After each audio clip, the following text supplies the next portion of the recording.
wiring diagram ng stock horn. Tapos pag gusto mong mag-additional ng big horn, ito na yung big horn, dalawa, positive, negative.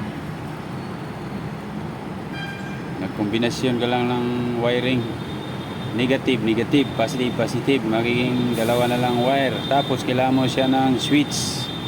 Tapos power relay. Yung power relay, ito yung power relay. Itong power relay hindi ito makadugtong tong 287, bali hiwalay ito. Pagpasok ng 30, lalabas siya dito automatic. Ito yon. Once na pumasok dito ang positive, automatic lalabas siya dito. Saka lang lalabas sa isang 87 pag nakaroon ng positive to tsaka negative. So ganito lang yan, para isang pindot lang, dalawang purpose. Pag pindot dito, tutunog dito.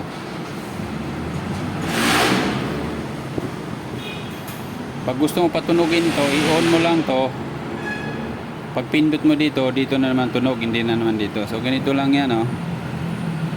Ay, itong positive ng horn, i-cut mo lang siya. Positive yan. Pag pindot mo dito, dapat papasok siya sa stock horn. Ngayon, yung stock horn tutunog. Ang mangyari, pag kinat mo to siya, dito na lang yung positive. Ilihis mo siya papunta sa number 30. Ang pagpindot mo nito, ang pasok niya papunta sa 30, ang labas niya 3087. Ibalik mo siya sa busina. So ibig sabihin, pag pindot mo nito, dadaan siya sa relay, papasok siya dito, ang labas niya 87, papasok dito, tutunog pa rin si busina. Ngayon, para tumunog to, i-negative mo to, body ground or negative ng battery. Tapos lagyan mo to siya ng positive. Ito itap mo siya sa positive ng accessories. Pag unang susi, magkaroon ng power to. Pag on mo to dito, papasok yung positive dito, papasok yung positive sa number 85.